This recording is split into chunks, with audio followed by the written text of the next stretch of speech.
Hello everyone, this is the public feed for the Wild Food People podcast. This is a slightly shorter episode for the public because the longer episode is over on our Patreon site. So if you go to patreon.com/wildfoodpeople, you get the full length episode there. So there's a lot more of us talking and a lot more of our opinions and some of our previous experiences with these topics. We've also got ad-free episodes there. So if you're getting annoyed by ads on this, particularly if you're on Spotify, then you can get the ad-free episodes there. I hope you enjoy the episode. Hello everyone and welcome to another episode of the Wild Food People podcast. I'm Richard. And I'm Amy. We haven't done that for a while. Have we ever done that on this podcast?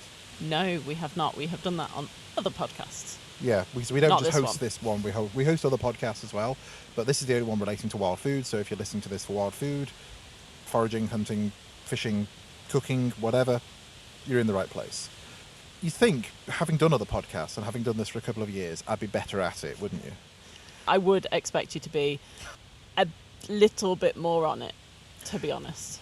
So, this is a shorter episode, we think, and it's going to be the news segments that we did in episodes 1 and 2. So we talked about some conservation stuff, some ecological stuff relating to wild food. And we wanted to drop a shorter episode in because we've got the Game Fair episode coming out next week, and we've got guests coming over tonight, which we're going to be recording more content with. So we've got this chain of content coming down, but we wanted to get an episode in for this week.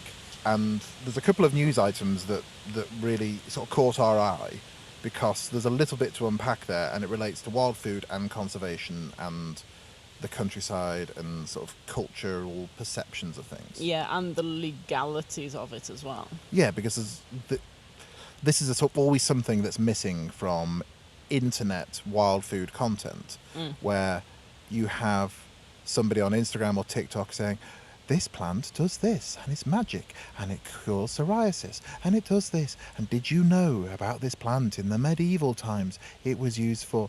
Yeah, but there's very little conversation in there saying, yeah, so under current legislation you can't harvest this, but if you do move this to here, then this is potentially the maximum fine for it, or this change in policy in Wales or Scotland is going to affect the habitats that this thing lives in. That bit is very absent from wild food content, so we always try and get into that. They just go hand in hand. If you want to get involved in wild food, you really should be looking at how that wild food, why it exists there, and how it exists there, and what impact you are having upon it. Yeah, and it's a purely, you can do it at a purely selfish level, a purely self-interested level, that if I want to be a better deer stalker, understanding the land management that happens in the place where those deer are, where I shoot deer, that I harvest for the freezer, for the table, then I will become a better deer stalker if I know what's happening in that field. And if you want to become a better forager, if you want to become a better mushroom forager, then knowing what land use, land management, what conservation efforts will affect the habitats where those mushrooms grow. Like one of the big forests on the hill here, big commercial forests, big natural resources Wales owned and managed forests. They felled a huge area of that last year, which means the mushrooms we'll get this winter, this autumn, will be very different to the ones we got last autumn, because the light, the moisture, everything's changed. Yeah, everything has changed there. So, should we talk about these items? We shall. Okay, so first up, there's this study, and the article that everyone's sharing is the one from the Scotsman, but this is from a study. And who's a study by? Who's authored? The study was a joint collaboration between the University of Edinburgh and Yale University, and it's been led by Kirsty Ferraro, who is a PhD candidate at Yale. So she's lead author of the research, basically, but there's other people involved as well. Okay, so I'm going to imagine some shared funding thing. That's why it's two universities. Yeah, it'll be something along those lines. But it's a study, and one of the is it a recommendation, or is it just a finding of the study? It's more of a finding. They've been looking into the amount of nutrients that are present in a deer carcass. And so they've then extrapolated from that by using cull data from like the past decade or so, and they have come up with numbers of how much calcium and things like magnesium and phosphates have been taken out of the landscape because of deer carcasses being removed with culling. Yeah, you've taken it from being a closed loop of deer is born, deer eats things, deer dies. It's all within roughly the same environment. Yeah. Whereas deer is born, deer eats things, deer is shot, deer is grallocked on the hill, and then the meat and everything else is removed for butchery elsewhere and consumption elsewhere. You've opened out that loop and extracted something from it. So it's a really interesting idea because it's one of those things that's so mad on the face of it that you look at it and go, what?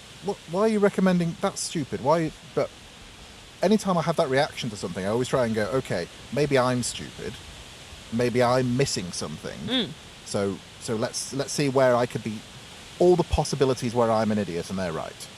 As I say, it's a study, and it's saying it's an estimate that they've provided because it's based on this data from NatureScot and from Space Intelligence. I don't know what exactly data that is. It just says environmental data from Space Intelligence. That's satellite surveys. Yeah, so it's satellite surveys. So I don't know whether that's looking at the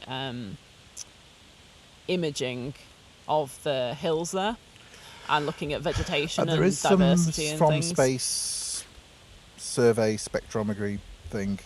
You can tell I'm not a scientist. You can tell I'm a bloke who sat in a camp chair in a wood. Not that those two things are exclusionary. I do know that there are you can do non-visual surveys from space using either electromagnetic data or radiation data or spectrography that you can decide, okay, yeah, so this is off-gassing this amount, this is off-gassing this thing. Yeah. So you're detecting things at ground level but from space, and you're using that data, and it could be to do with gases or heat levels and things like that as well. It's a big thing for sort of large-scale forestry management because you can see what's off-gassing from this rainforest area compared to this rainforest area. Oh, cool. Or from forest fires, what's the composition of this smoke in this area. It's been used for things like checking moisture levels in canopies to estimate fire risk. These kind of things. So that's what that means, maybe. Possibly. And so the findings that they have, the researchers say they're only estimates, and they can't directly evaluate how removal of deer carcasses will affect ecosystems. It's not a theory, but it's along those lines. It's extrapolating, it's putting together information of there's this in a deer carcass on average, and there are this many deer carcasses being removed from the environment a year. So it's this thing in isolation based on this evidence. We believe it to be true. Yeah. This evidence indicates this. I think that's sometimes where the problem is with this, because we are in, I think it's what's referred to as silly season for studies, because the summer tends to be quieter for politics. And the same thing for a lot of government agencies, and people are on holiday, so there's fewer journalists it used to be there's fewer journalists in the newsroom. I don't know whether that applies when everything's written by ChatGPT, but there are this thing about silly season in the summer of basically stupid news stories come out because there's not enough else happening for that makes sense for people to pick up on. People are looking around for mad stories to get eyeballs on paper on the screen. Yeah. The studies like this, which is nothing wrong with a study, but then get picked up on and get more light shone on them by journalists and by a sort of a non-technical, non-specific outlet like a newspaper or or online newspaper now, that it's going out to the general public and saying, have you seen what these mad scientists are saying? And if it was the Daily Mail, it would be it would have the word scientists say leave deer on the hill in a food crisis or something. The word catastrophic would probably be in there or something. Yeah. So it's the different outlets will put a different spin on it, but in isolation, fine. Yeah, I can see this. Open loop, closed loop. I'm not using open loop correctly there, but that thing of it's a closed cycle.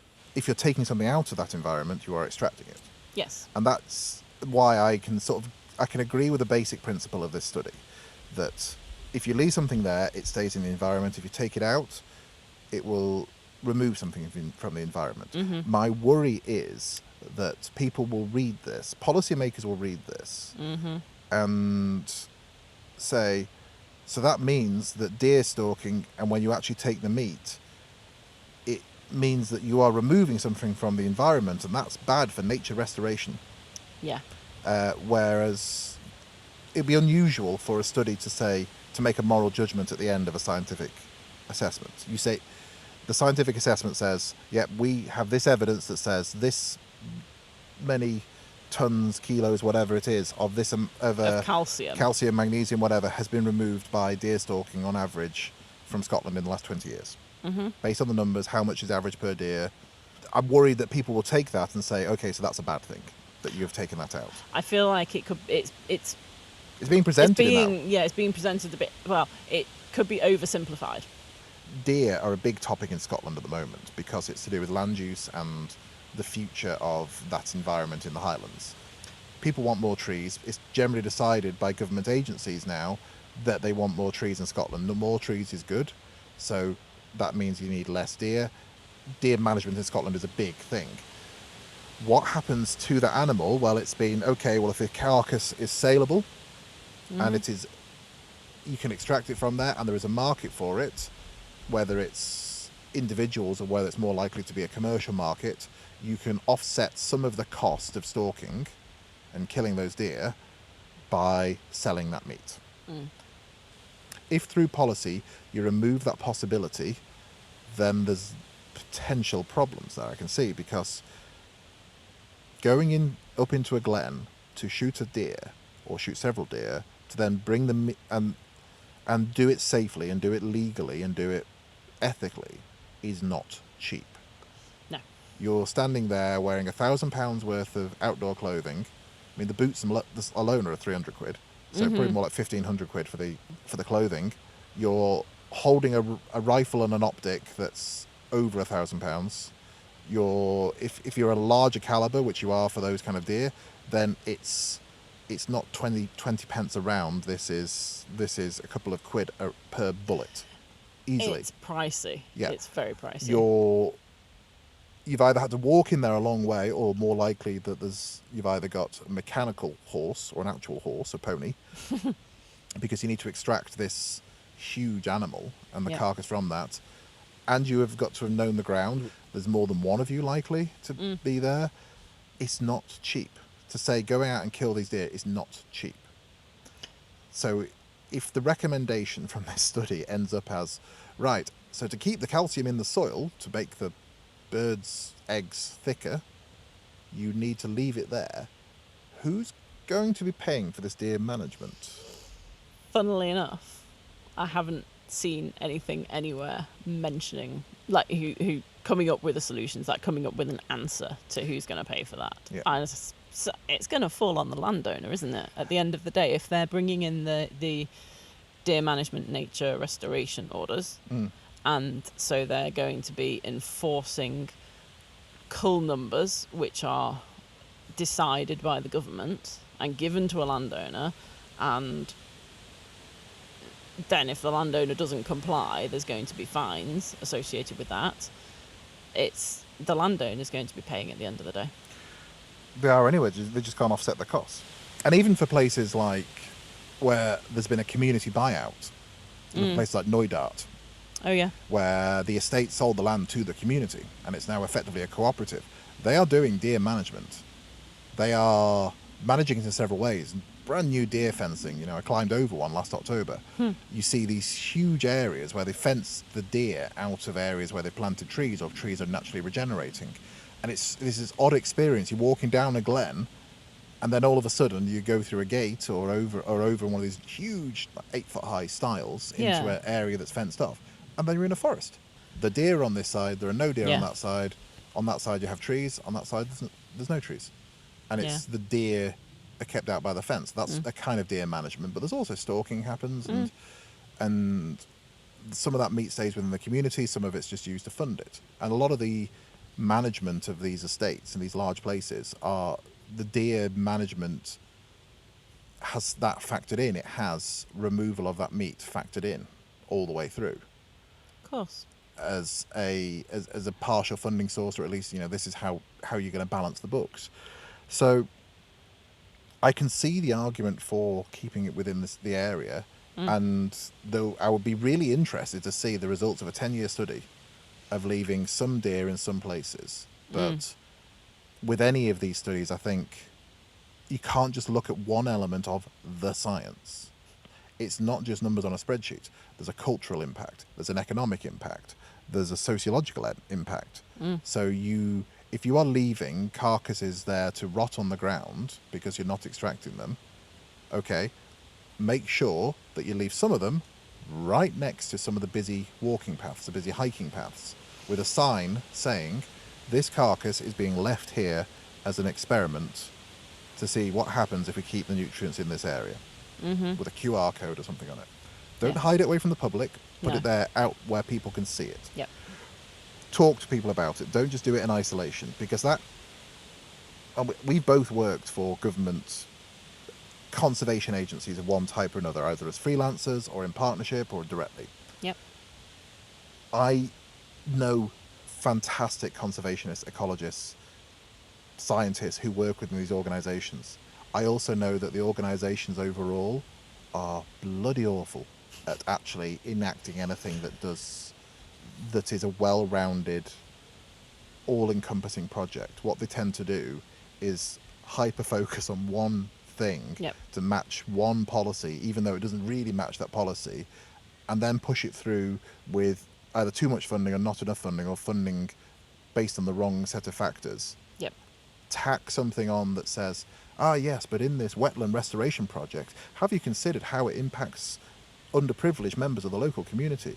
So for your second funding release, you have to show how the first funding helped underprivileged members of the local community. Yep. So I'm building a pond. I'm putting newts in a thing. How is that gonna help somebody on benefits in the local village? It's going to help everyone because newts.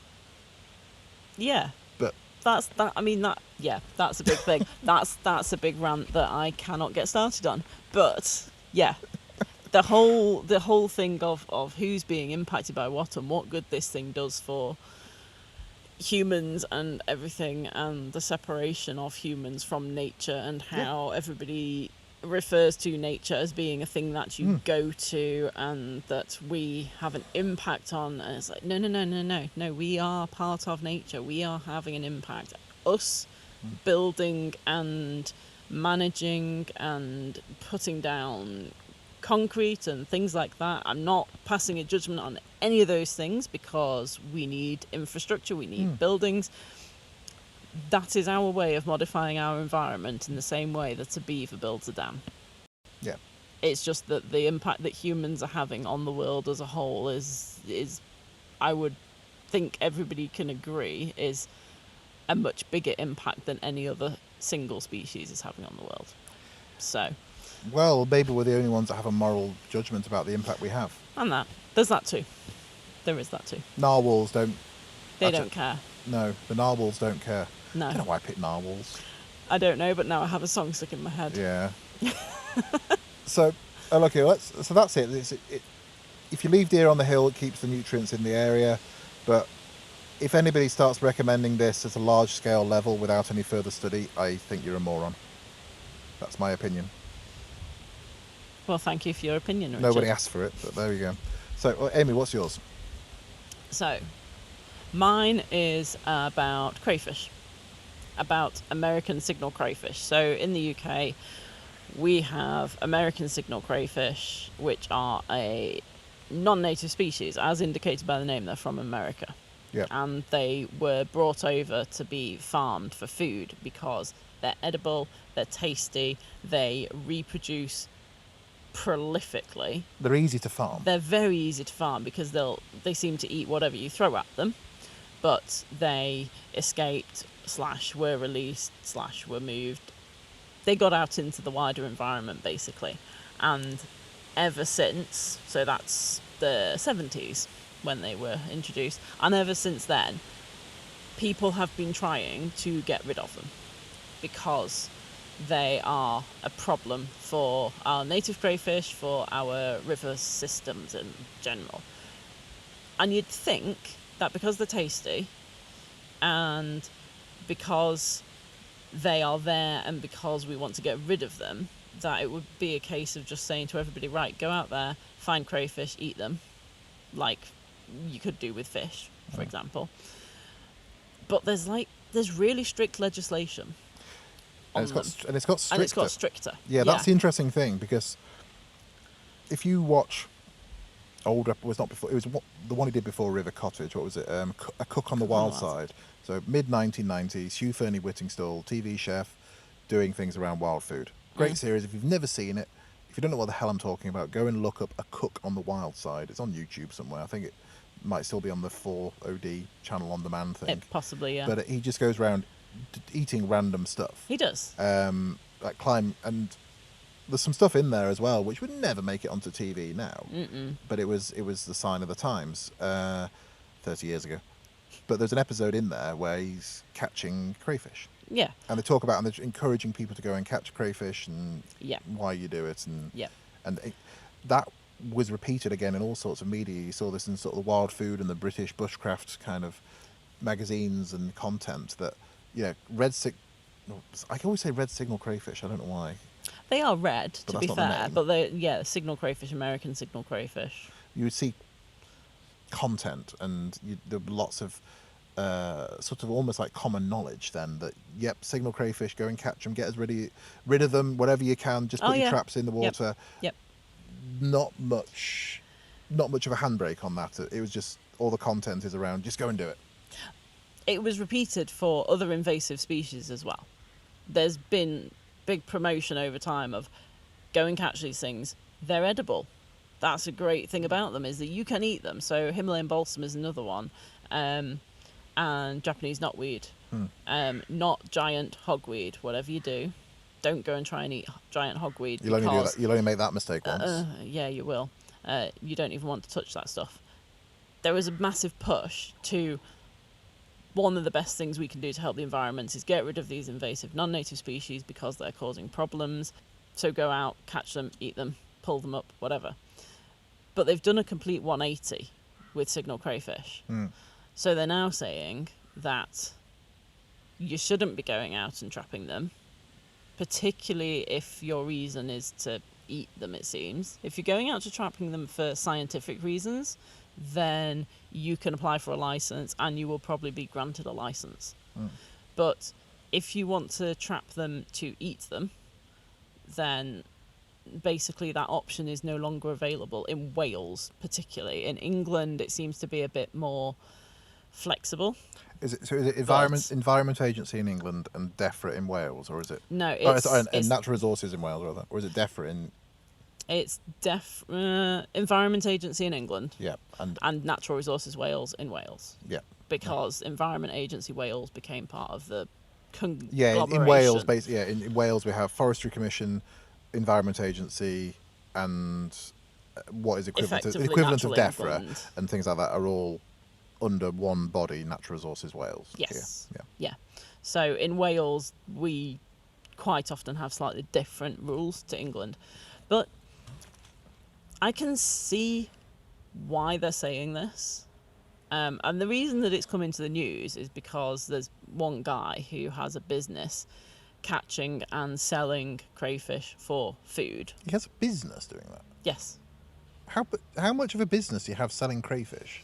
Apparently 4.4 tonnes a year of crayfish he sells. 4.4 tonnes? Yeah.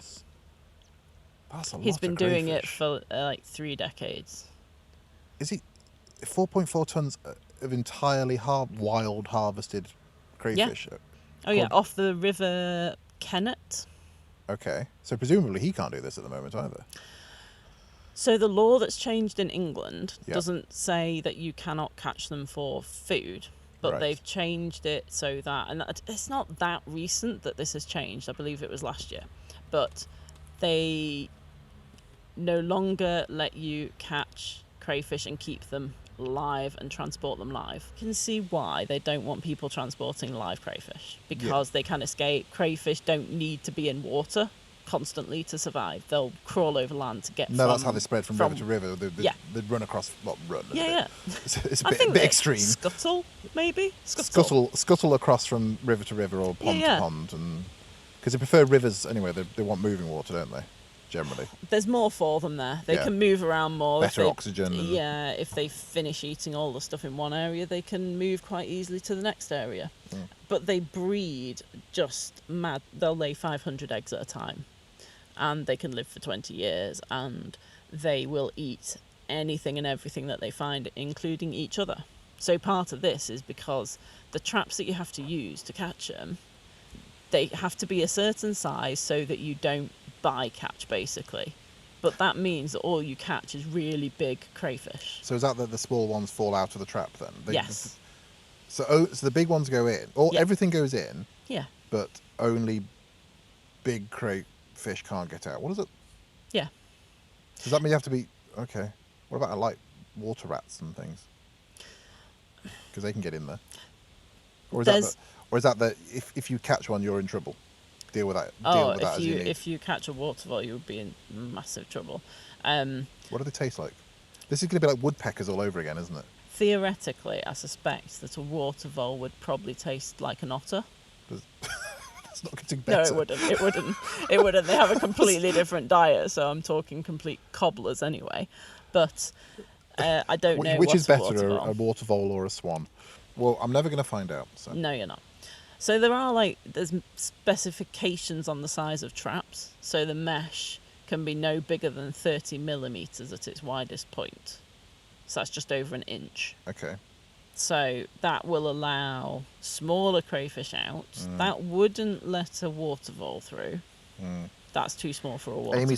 Amy's sort of doing like finger measurements now. Is how big is a watervole compared to this So hole? watervole burrows are about the same diameter as a Pringles can.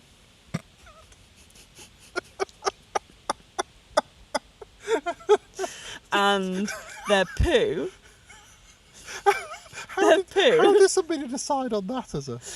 I don't know, but they're dropping. Well, right. If you Google watervole Pringles can, you will be able to find an image of a watervole in a Pringles can, and their poo is about the same size and shape as a Tic Tac.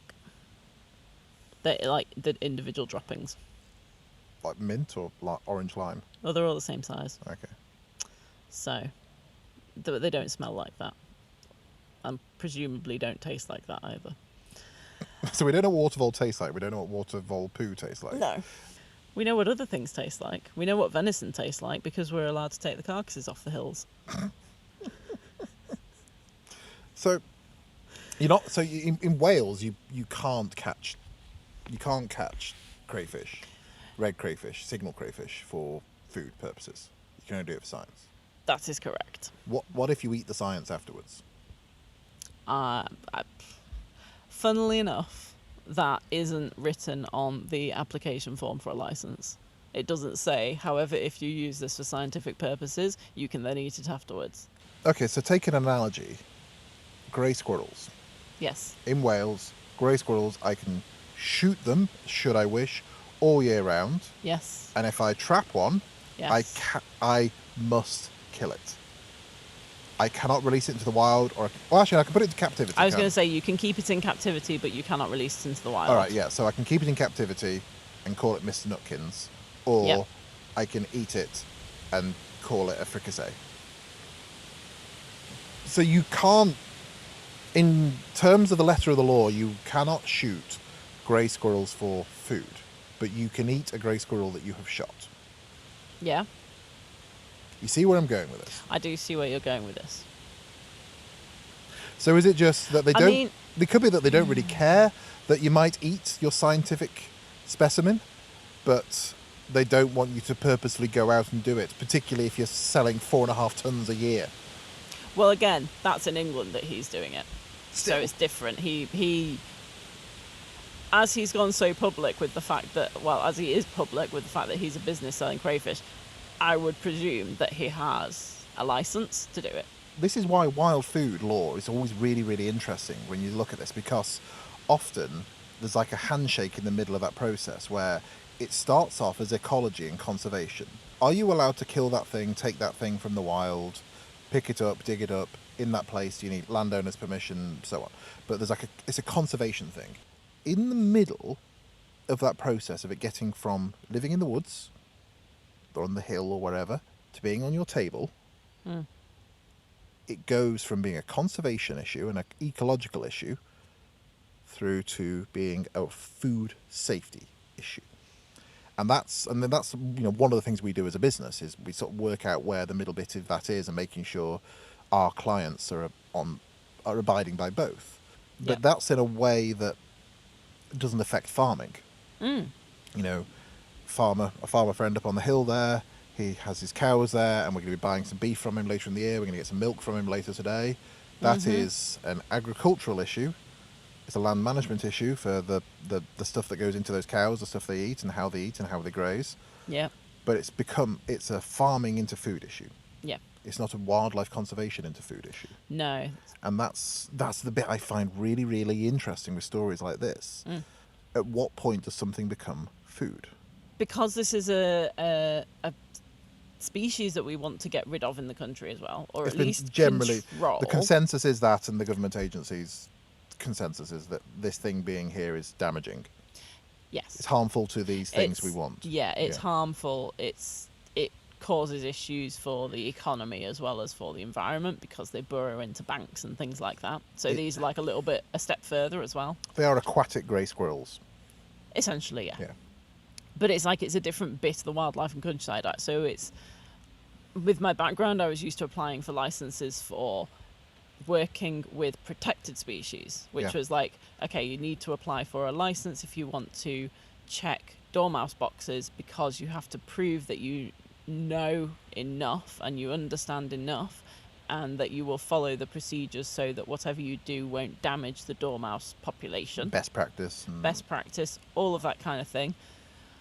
And whereas this is that you have to apply for a license, it's really because they want to keep track of who is doing what and what's going on and where it's happening, really. Because when you have a license for any kind of environmental activity, whether that be survey work or scientific studies or trapping crayfish, you will have to submit a form at the end of each year when you renew your license to say these are the numbers of how many I saw, what species they were, and what you did with them and where you found them. It's like you have to give so much detail of time the date. of year, water temperature. Yeah, exactly that. So it's a lengthy process, and it's so that they can have these records of where everything was and all of that. And I mean, you would hope that their changes in laws are based upon that data, that they've been studying that data and they've gone, right, okay, so we've actually noticed that the crayfish population is spreading because they've had records from other places as well, from local record centres, and so they've said, right, we've noticed that they're spreading across distances that they wouldn't travel, and so this could potentially be because there's people moving them. Yeah. And that's potentially why they don't want to, why they've prevented the sale of live crayfish, so they don't have that movement of live crayfish. I can 100% believe that somebody got a taste for crayfish or see there's a market for it, and will put them in the local pond. Put them in the local pond, put them in the local river where they weren't before. Yeah.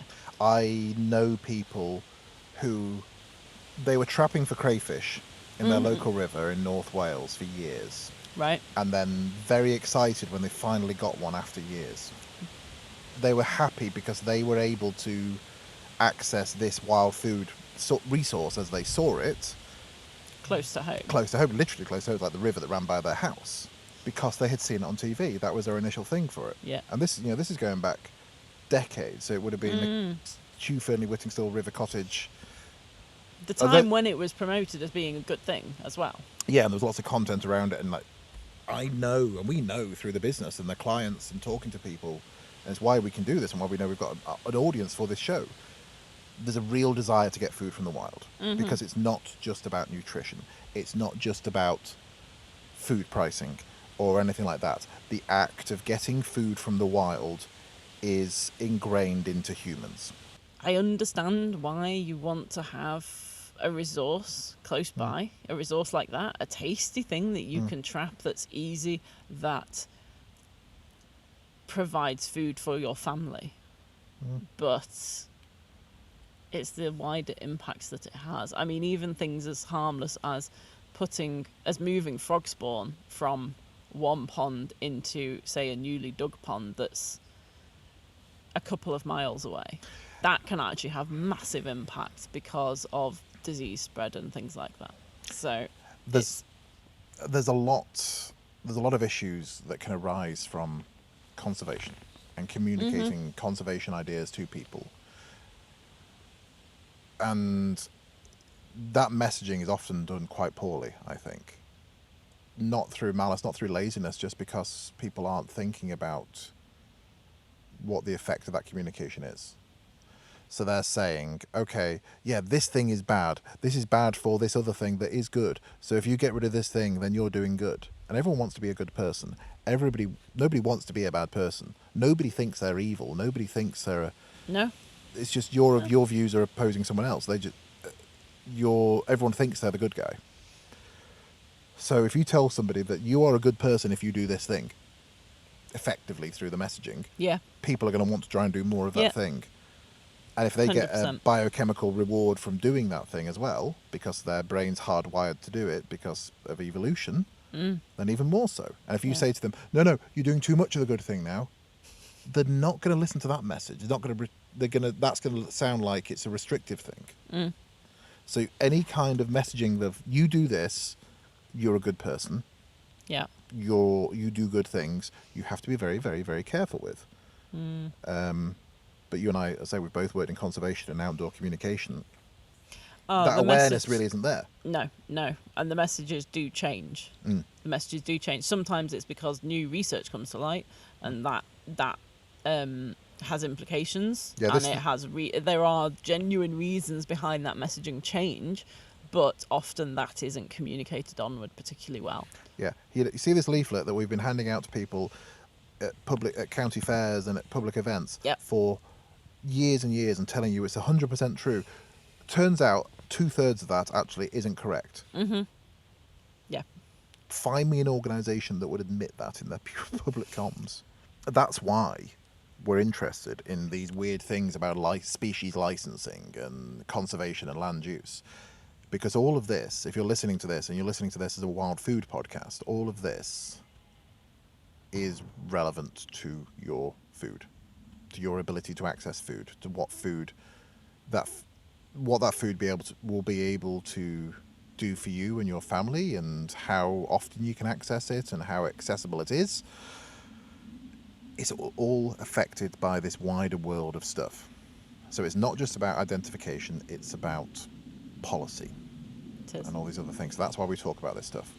But that's it. I think that's it for the episode. I think it is. And if you did also, because I don't know how well the mic would have picked it up, but if you did also just hear a sheep bar and then the bang, which sounded a bit like a shotgun in the distance, I think it was a bird scarer. Yeah, I think it's a gas gun bird scare. I don't think somebody's just detonated a sheep. No. But it's possible. You never know. It's possible. We are back with our Game Fair episode next. This is a longer episode than we expected it to be. It actually is, yes. But thank you for listening. And if you are a supporter on Patreon, thank you for being a supporter. If you were on Patreon, you got a longer version of this episode, as I said at the beginning of the episode. So thank you for supporting us. It's not going to fund our lavish lifestyle. It's going to fund things like, we've got a trip to Scotland later in the year to go and interview people, so it's going to help offset some of the fuel costs for that. It's that kind of thing. Thank you for supporting us on social media. If you do, we're on @WildFoodPeople on Instagram and Twitter, or X, whatever we're calling it, and TikTok, and we have a YouTube channel. There's not a huge amount on it at the moment. It's mostly just video versions of these podcasts. And most of them don't even have anything on screen other than just our logo and our faces. But they're there if you prefer to do stuff on YouTube. We also have a website, which is wildfoodpeople.co.uk. There you can see our courses. And if you want to come along to North Wales to come along on a foraging course or talk to us about wild food, then there's some dates listed there. I think our next one is at the end of August, and then we've got some... Yep. It's like from August right the way through to November, we've got lots of things on almost every other weekend. We do. We've also got some courses over in the Midlands that we've got advertised there, so if you want to go and have a look at those, they're all there. And if you just want to ask us a question, then there's contact details on there. The Wild Food People podcast is recorded live in a woodland where there may or may not have been a sheep detonated within earshot. It is a rural and outdoor production.